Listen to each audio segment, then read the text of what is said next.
So this was not about democracy, this was not about dictatorship, this was not about creating an Islamic state. This was about restoring the fundamental dignity of humanity.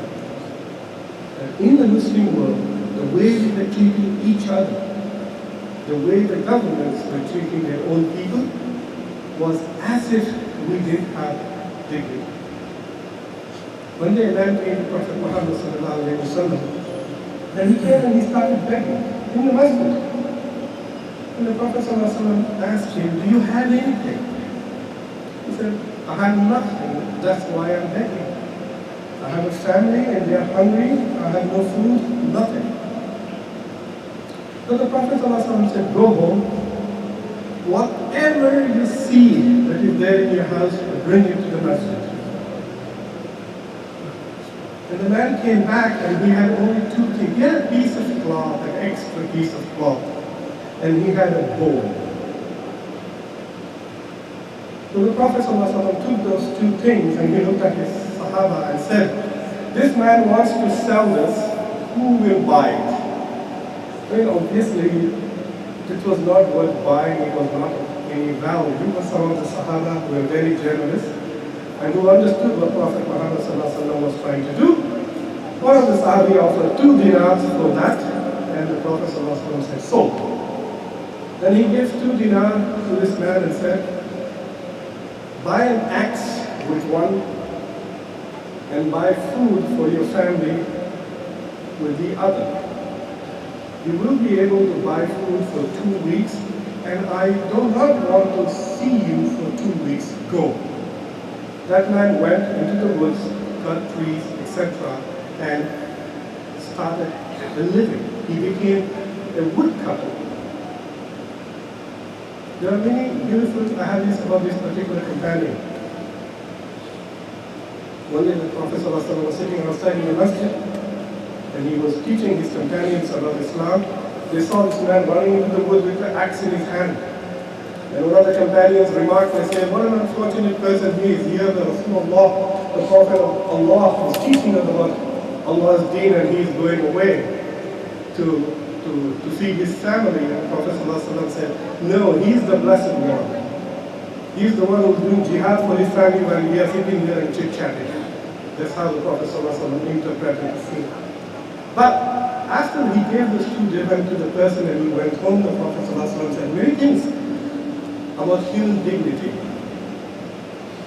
And because of that tradition, in many ways in the Muslim world, the concept of human dignity is juxtaposed in opposition to begging.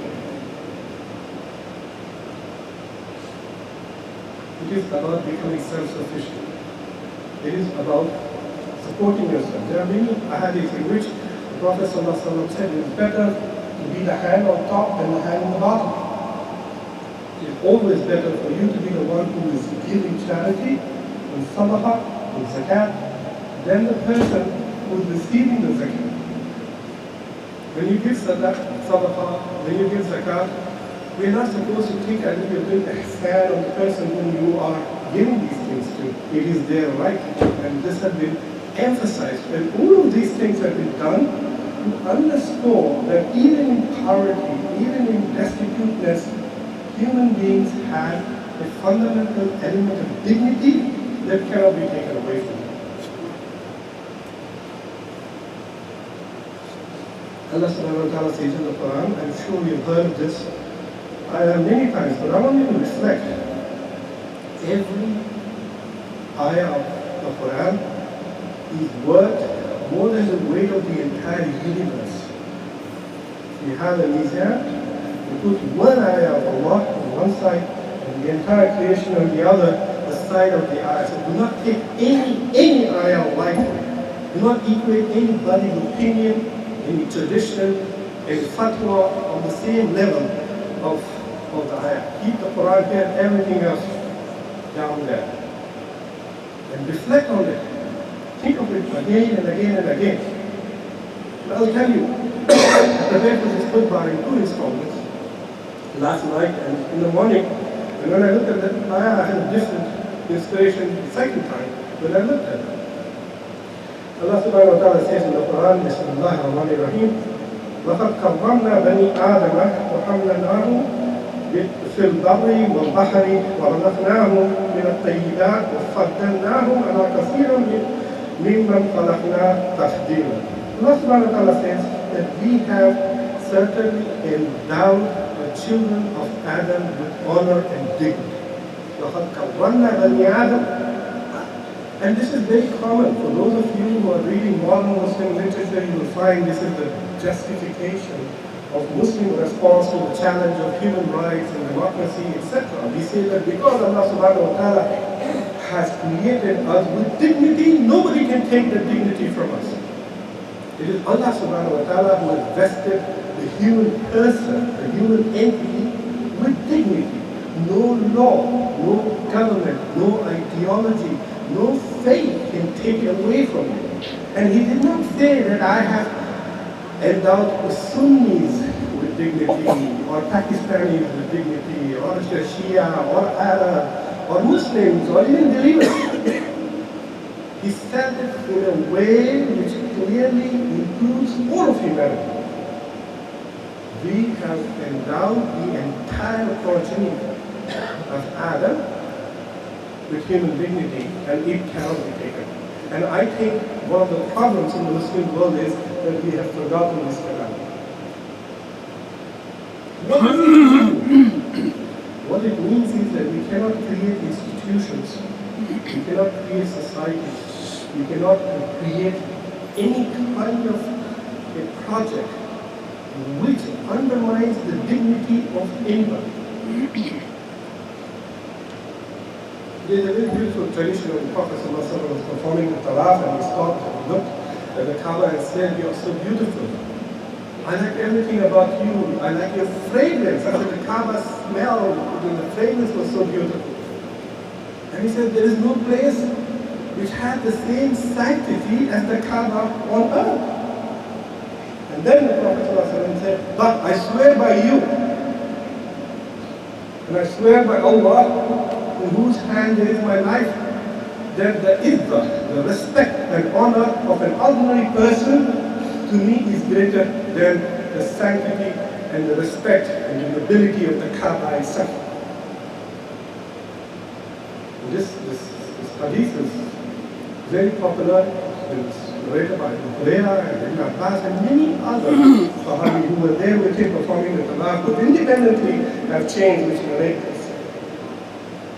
So this is an important thing. How can we as a community, it's as if we read the sources of our deen and we have some kind of a cultural lens by which we pick and choose what we want to implement. Those ayahs of the Quran, those hadith which conform to our existing culture, we push it, we push it, we push it. And those that challenge us, those that challenge and demand that we change our culture, we ignore. And those who remind you, we try to get rid of them too. So this is an important part. But let me tell you, this is what I concluded when I read about this ayah in the night. I read a look at very tough scenes. This is all people meant. But Allah subhanahu wa ta'ala, there's more to it as to what Allah subhanahu wa ta'ala meant. And he said, we have endowed the human being, the children of Adam, with dignity. And why did he say Adam and not Anas or something else? And then Allah subhanahu wa ta'ala in that ayah also says, وَفَضَّلْنَاهُمْ عَلَىٰ كَثِيرٍ مِّمَّنْ خَلَقْنَا تَفْضِيلًا. And we have privileged the children of Adam over nearly everything that we have created with their preference. So Allah subhanahu wa ta'ala, it was to me very interesting. Until now I thought that because the human beings are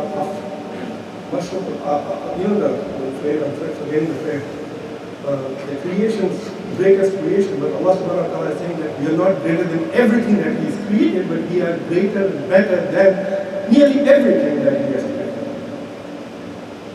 And He has privileged us with a privilege, with an honor that He has endowed His soul. And this is true of all. So He's meant that it's not just that we are, as human beings, we are endowed as a creation in comparison to the environment, in comparison to the earth, in comparison to the creation. Allah Ta'ala has preferred us among all His creation. How dare anybody then take away the dignity of that entity that Allah has preferred over nearly everything that He has created. It is complete disobedience and it is complete rebellion against Allah subhanahu wa ta'ala to do anything that deprives another person of dignity.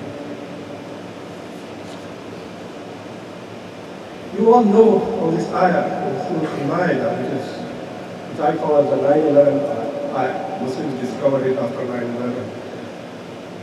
That he who has killed an innocent being is as if he has killed all of humanity. The argument here is that Allah subhanahu wa ta'ala takes the killing of an innocent being very seriously. And also it says that he who has killed saved one life is as if he has saved all of humanity. But you look at this same verse now through the eyes of one who is reflecting and meditating on the dignity of human beings endowed by Allah subhanahu wa ta'ala, and Allah subhanahu wa ta'ala is making a very profound point that I do not distinguish between the collective and the individual. I do not distinguish between the collective and the individual. Insulting one person is like insulting that person's community. Insulting a human being, attacking a human being, killing a human being is as if he has killed all of humanity. That tells you the level at which Allah subhanahu wa ta'ala has raised the nobility and dignity and honor of an individual human being. For those of you who are students of mathematics, you realize that this equation is possible only at infinity. So, if the honor of an individual is infinite, then the honor of the community, if you sum it up, is also infinite. That's where it becomes infinite. So there is no limit to how much honor and dignity Allah subhanahu wa ta'ala has blessed. And therefore, we have to recognize this. Allah subhanahu wa ta'ala says in the Quran, "La ikraha fi din." There is no compulsion. Allah subhanahu wa ta'ala saying there is no need to compel people to believe. Truth is such evident from falsehood. And why does Allah subhanahu wa ta'ala say there is no compulsion? Because He has endowed this human person with the capacity to distinguish between what is true and what is false. That is why there is no compulsion in faith, like because Allah Ta'ala knows what He has created. And He said, I have created this creation. And I have endowed them with Furqan, with the capacity to distinguish between what is right and what is wrong, what is good and what is evil. Not only that, I have actually asked them to go out there and promote what is good and forbid what is evil. And they cannot do that if they cannot distinguish between the two. So I have created these people, endowed them with Furqan, and empowered them with Quran. I want to reveal the Quran to them just in case. Just in case you have become oblivious to your own potentiality, God has sent you the Quran as what? As a reminder of who you are and what is your potential. Allah subhanahu wa ta'ala says in the Quran to Iblis, Bismillahirrahmanirrahim, قَالَ يَا إِبْلِيسُ مَا مَنَعَكَ أَن تَسْجُدَ لِمَا خَلَقْتُ بِيَدَيَّ. He said, why do you not bow? Why do you not تَسْجُدُ لِمَا خَلَقْتُ بِيَدَيَّ? Why do you not bow before what I have created with my two hands? Referring to Adam, I have created Adam with my own two hands. Why do you not bow before that? So the honor that was Adam's was that he was this very personalized creation of Allah subhanahu wa ta'ala. Elsewhere Allah subhanahu wa ta'ala says, how does He bring things into creation? Kun fayakun, be and they exist. He talked to Adam. He didn't tell Adam to be and he became. He created Adam with his own two hands. And then He's asking the devil, why do you not bow him? Because I have endowed Adam with this. For those of you who live in Christian-dominated societies must have heard this Christians say a lot in Genesis, I think verse number 27, that God created Adam in his own image. That God created Adam in his own image. This is not there in the Quran. What we have in the Quran is that Allah subhanahu wa ta'ala has created the human being. لَقَدْ خَلَقْنَا الْإِنسَانَ فِي أَحْسَنِ تَقْوِيمٍ. Allah subhanahu wa ta'ala has created the human being in the best of molds, the best of patterns. However, I'm sure this is going to be controversial, so I'm going to tell you what the numbers of the hadith are. This is the muttafiq alayhi, yani the hadith is in Bukhari as well as Sahih. Sahih Bukhari as well as Muslim. In Sahih Bukhari it is 6227 and Sahih Muslim it is 2841. So if you just Google al-Bukhari 6227, it will pop up. Google Muslim 2841, the hadith will pop up. This is what Abu Hurairah reports. Allah subhanahu wa ta'ala, Prophet sallallahu alaihi wasallam said, Allah created Adam in his own image. Allah created Adam in his own image, and he was 60 cubits tall. I don't know what a cubit is. And he was 60 cubits tall. When he created him, he said, go and greet the group of angels. And so Adam goes and says, Salaam alaikum to the angels, and they say, wa alaikum salam. And Allah subhanahu wa ta'ala said, everyone who will enter the Jannah will look like Adam. And in the Sahih Muslim hadith, this is very interesting. The Prophet ﷺ said, when anyone fights another person, let him avoid hitting the face of the person. So Allah created Adam in his own image. There are many traditions which prohibit hitting another person in the face. And one goes to such an extent to say you are not a Muslim if you hit another Muslim in his face. Now, the whole idea is that this hadith and this ayah that Allah subhanahu wa ta'ala created Adam with his own two hands, whichever interpretation you're willing to accept, that is the basis for the Islamic perspective that humanity has been divinely ordained with dignity. This is the handmade project of Allah subhanahu wa ta'ala. We cannot disgrace, we cannot humiliate, we cannot insult this project. For those of you who are legalistic in your approach, the legal mind, you're familiar with the traditional approach to Islamic law. The purpose of Islamic law is to encourage us to do certain things and prohibit us from doing certain things. And the way it is seen is it protects certain values. So the traditional scholars classified it into three. They talked about daruriyat, hajiyat, and tahsiniyat. Those which are necessities, those which are needs, and those which are luxury. Those which are necessary are absolutely strongly protected by the Sharia. And one of the 5 things that are protected as a daruri is the honor and dignity of a person. And the contemporary theory, when I say contemporary, post-Imam al-Ghazali,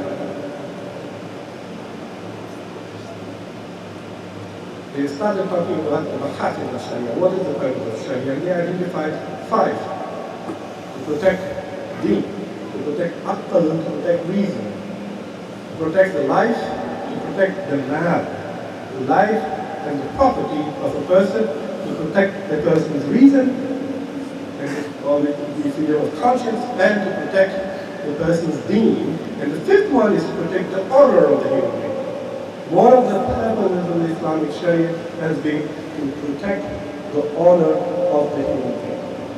Now the question then you arise is that why isn't our society, why are our communities obsessed with this idea of protecting the dignity of human beings? Because first we became communal, then we became sectarian, then we became narrow-minded, then we got ruined. Because all these teachings of the Quran, which are universal, respect the dignity of all human beings, respect the honor of all human beings, treat everybody equally, they are all the children of Adam. And if they're all being endowed equally with honor and dignity, we cannot treat non-Muslims differently. How dare you? But we did it. And institutionalized these laws for centuries. And then we went even further when we started becoming divided. So we had privileges for Sunnis over Shias and vice versa. And then it became sectarian. In some Muslim countries, you can only be a Shafi'i.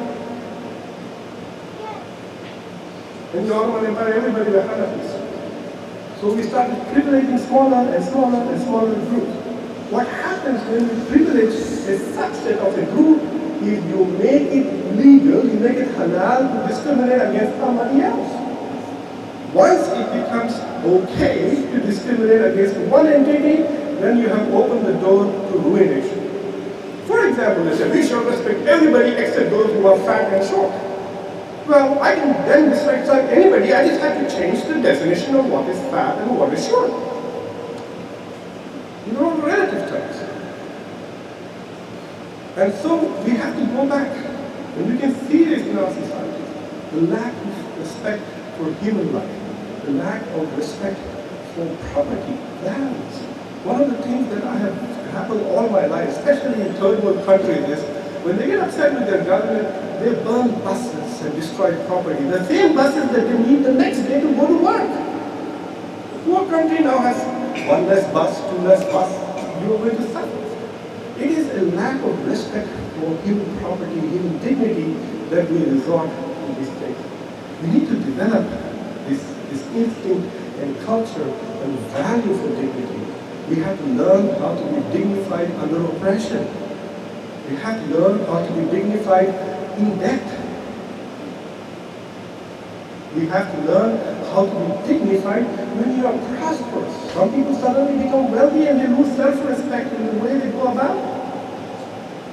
Allah subhanahu wa ta'ala tests us with abundance and tests us with challenges. And in both those circumstances, we need to be able to respect and provide for ourselves a sense of dignity. قل قولي هذا واستغفر الله لي ولكم.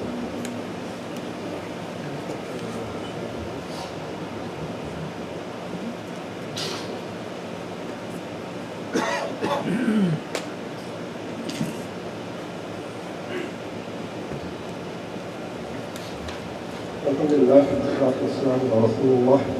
أعوذ بالله من الشيطان الرجيم. بسم الله الرحمن الرحيم.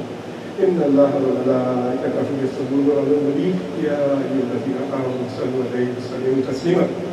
The Prophet ﷺ, I'm going to read an abbreviated version of the Khutbah, the final Khutbah that the Prophet ﷺ gave. It's also called the Bidai Khutbah. He says, all mankind is from Adam and Eve. An Arab has no superiority over a non-Arab, nor does a non-Arab have any superiority over an Arab. A white has no superiority over a black, nor does a black have any superiority over a white, except by taqwa and piety and good actions. So only people who do good things are better than people who do bad things. Doesn't matter what color you are or race you are. Do no harm, so no harm will come to you. Suffer no inequity and do not cause inequity to others. I've read this book so many times until this morning I have not paid attention to this one sentence. Do no inequity, do not be unjust, and do not suffer injustice either. Allah said, do no harm and suffer no harm.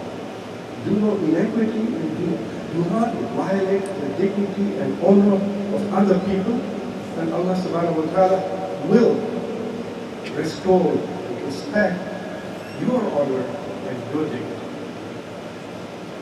In many, many ways, the Prophet ﷺ's life is about maintaining self-respect. There are many things that take away human dignity. One is poverty. It is very difficult to be dignified when you're poor.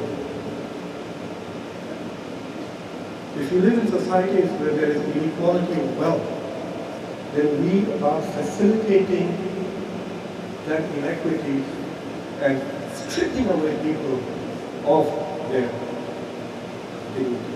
Do not live in societies where people have to beg. Do something for that.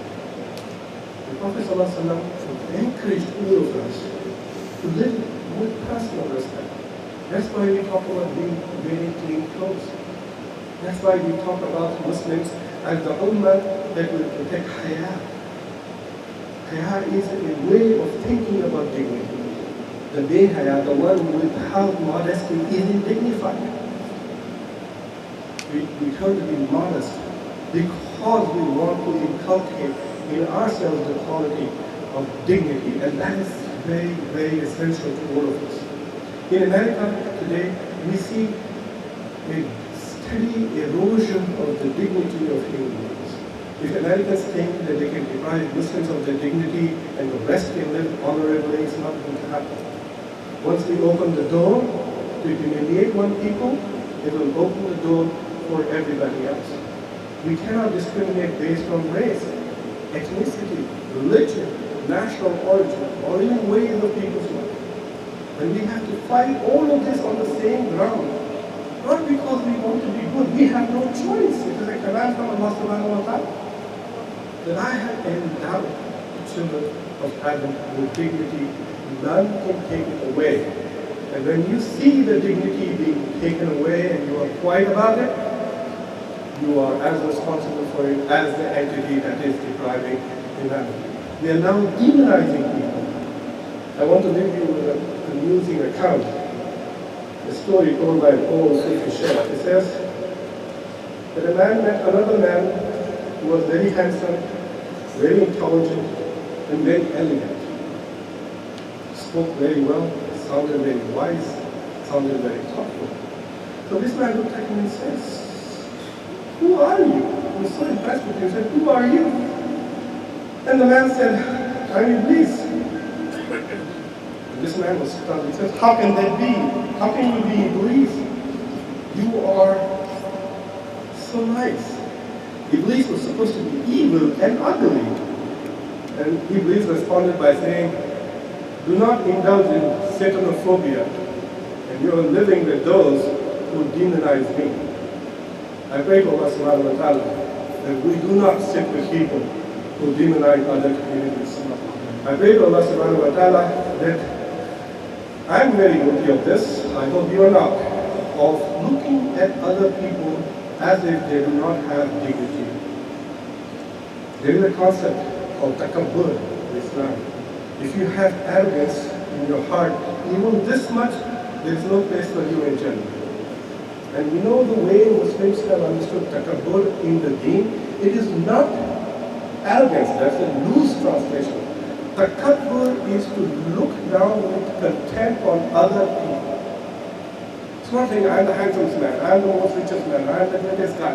That is arrogance and pride, but that's not takabbur. Takabbur is when you look at people and say, "Oh, those people." Doesn't matter who those people are. The moment you say, "Oh, those people," and express takabbur, you have even a little ounce of it in your heart. Prophet ﷺ said, "There is no place for you in Jannah." And I pray for Allah subhanahu wa ta'ala that He teaches us first to forgive ourselves, respect ourselves, restore our own dignity, and then we learn to develop dignity among all of us in the community, in our state, in our country, and in our world. إن الله يأمر بالعدل والإحسان وإيتاء القربى وينهى عن الفحشاء والمنكر والبغي يعظكم لعلكم تذكرون وأقيموا الصلاة.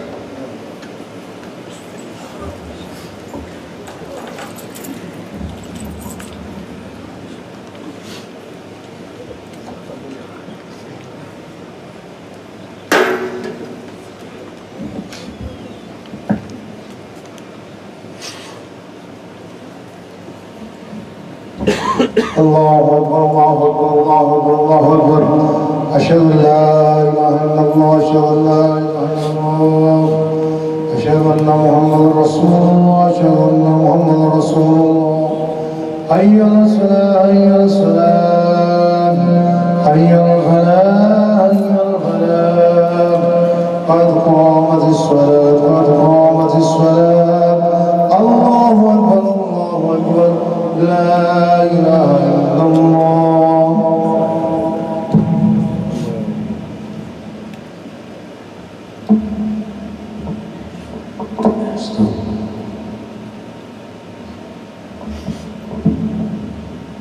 الله أكبر.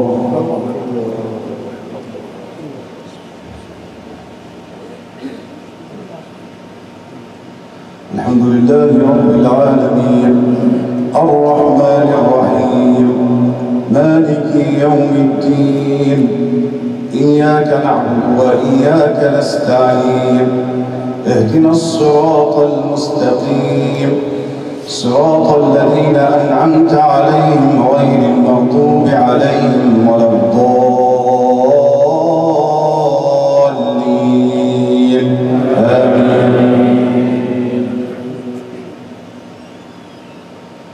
والتين والزيتون وطور سينين وهذا البلد الأمين لقد خلقنا الإنسان في أحسن تقويم ثم رددناه أسفل سافلين إلا الذين آمنوا وعملوا الصالحات فلهم أجر غير ممنون فما يكذبك بعد بالدين أليس الله بأحكم الحاكمين.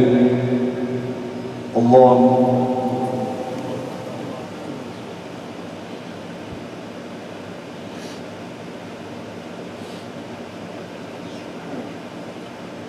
سمع الله لمن حمده.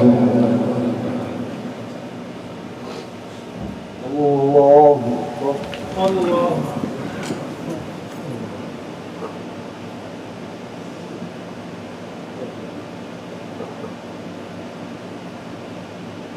الله الله الله أكبر.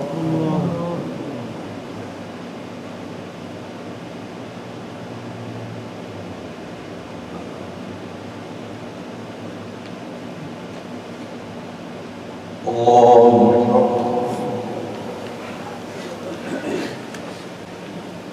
الحمد لله رب العالمين الرحمن الرحيم مالك يوم الدين إياك نعبد وإياك نستعين اهدنا الصراط المستقيم صراط الذين أنعمت عليهم غير المغضوب عليهم ولا الضالين آمين.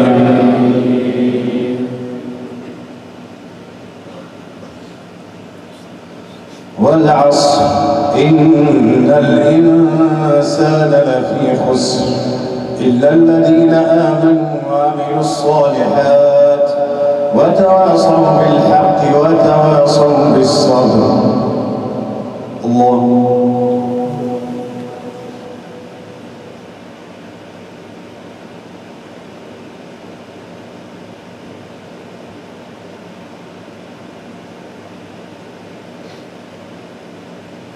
سمع الله لمن حمده.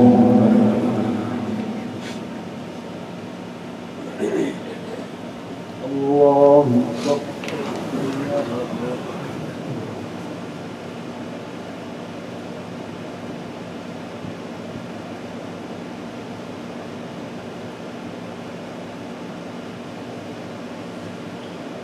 الله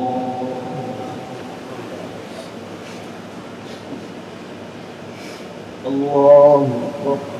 الله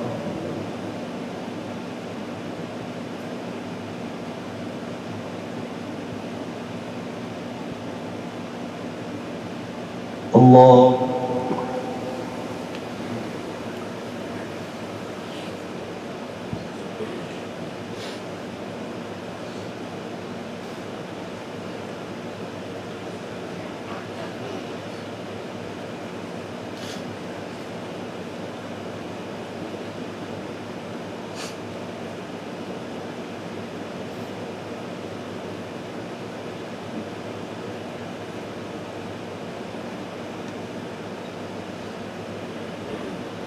السلام عليكم ورحمة الله. السلام عليكم ورحمة الله.